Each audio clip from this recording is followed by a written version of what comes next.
Pharma industry में एक शब्द है डेविएशन, और यह शब्द सुनते ही ना अक्सर लोगों के मन में एक चिंता सी आ जाती है। लेकिन क्या हो अगर हम इसे एक प्रॉब्लम की तरह देखने के बजाय एक मौके की तरह देखें। चलिए आज इसी सोच को थोड़ा और गहराई से समझते हैं। तो डेविएशन आखिर है क्या चीज? देखिए, आसान भाषा में कहें तो जब भी कोई काम पहले से तय किए गए तरीके यानी किसी एसओपी या किसी तय स्पेसिफिकेशन से हटकर हो जाता है तो उसे डेविएशन कहते हैं। और ये मैन्युफैक्चरिंग से लेकर डॉक्यूमेंटेशन तक किसी भी स्टेज पर हो सकता है। और यहीं पर ना एक बहुत बड़ी गलतफहमी को दूर करना जरूरी है। डेविएशन का मतलब ये बिल्कुल नहीं है कि किसी ने कोई गलती कर दी है। नहीं, इसका सीधा सा मतलब बस इतना है कि जो काम जैसा सोचा गया था वैसा नहीं हुआ। ये फर्क समझना बहुत बहुत जरूरी है। और पता है, रेगुलेटरी अथॉरिटीज भी ठीक यही सोचती हैं। उनके लिए असल सवाल ये नहीं होता कि डेविएशन हुआ या नहीं, बल्कि असली सवाल तो ये है कि जब वो हुआ तो उसे हैंडल कैसे किया गया। सारी बात प्रोसेस और एक्शन पर आकर टिक जाती है। तो चलिए अब देखते हैं कि एक अच्छा क्वालिटी मैनेजमेंट सिस्टम, जिसे हम QMS कहते हैं, ऐसी सिचुएशन में काम कैसे करता है। मतलब सही तरीका है क्या।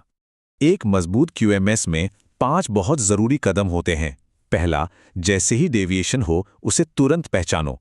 दूसरा, बिना किसी लाग लपेट के ईमानदारी से उसे रिकॉर्ड करो। तीसरा, उसकी जड़ तक पहुंचने के लिए पूरी तरह से जांच करो। चौथा, ये देखो कि प्रोडक्ट की क्वालिटी पर इसका क्या असर पड़ेगा।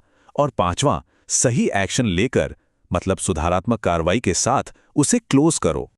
अच्छा, ये तो हुई बात कि क्या करना है, पर अब जरा ये समझते हैं कि ये डेविएशंस होते क्यों हैं और उनके रिस्क को कैसे समझा जाता है। ज्यादातर डेविएशन के पीछे कुछ आम वजह होती हैं, जैसे मशीन का खराब हो जाना, किसी से अनजाने में हुई कोई भूल, रॉ मटेरियल में कोई दिक्कत, माहौल में आया कोई बदलाव, या फिर SOP का ठीक से लिखा ना होना। यहाँ ध्यान देने वाली बात यह है कि अक्सर वजह सिस्टम में होती है, किसी एक इंसान में नहीं। और हाँ, हर डेविएशन एक बराबर नहीं होता। उनके असर और रिस्क के आधार पर उन्हें 3 हिस्सों में बांटा जाता है: माइनर यानी मामूली, मेजर यानी बड़ा, और क्रिटिकल मतलब कि बहुत ही गंभीर। तो इस बंटवारे का फायदा क्या है? देखिए, इससे ये तय होता है कि जांच कितनी गहरी करनी है। अगर कोई क्रिटिकल डेविएशन है तो उसकी जांच बहुत ही डिटेल में होगी, वहीं माइनर डेविएशन की जांच शायद उतनी गहरी ना हो। अब यहां से 2 रास्ते निकलते हैं, एक सही तरीके से डेविएशन को हैंडल करने का और दूसरा गलत तरीके से, और दोनों के अंजाम बिल्कुल अलग होते हैं। सबसे पहले तो एक बात बिल्कुल गांठ बांध लेनी चाहिए, किसी भी डेविएशन को छुपाना या उसे रिकॉर्ड ही ना करना, ये नियमों का बहुत बड़ा उल्लंघन माना जाता है। ये सबसे खराब चीज़ है जो की जा सकती है।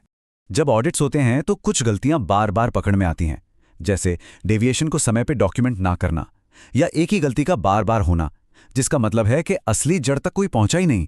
और एक बहुत कॉमन प्रॉब्लम है बिना सही वजह और एक्शन के केस को बस बंद कर देना। तो देखिए फर्क कितना साफ है।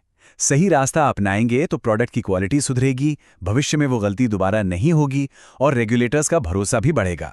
वही गलत रास्ता कंप्लायंस फेलियर का रिस्क बढ़ाएगा, वही समस्याएं बार बार आती रहेंगी और सिस्टम की खामियां हमेशा छिपी रह जाएंगी। तो इस पूरी बातचीत से हमें आखिर में क्या समझना है? असल में ये सब कुछ अपनी सोच बदलने के बारे में है, एक माइंडसेट शिफ्ट के बारे में। डेविएशन मैनेजमेंट का काम किसी पर उंगली उठाना या किसी को दोषी ठहराना बिल्कुल नहीं है। अगर माहौल ऐसा होगा तो लोग चीजों को छिपाना शुरू कर देंगे। इसका असली मकसद तो ये समझना है कि हमारा सिस्टम कहाँ पर कमजोर पड़ गया। बात इंसान की नहीं, प्रोसेस की है। हम अपने सिस्टम को और बेहतर कैसे बना सकते हैं, सारा फोकस इस पर होना चाहिए। और यही वो एक लाइन है जो पूरी बात का सार है। एक डेविएशन कोई प्रॉब्लम नहीं है, ये तो सुधार करने का, कुछ नया सीखने का और अपने सिस्टम को पहले से ज्यादा मजबूत बनाने का एक शानदार मौका है।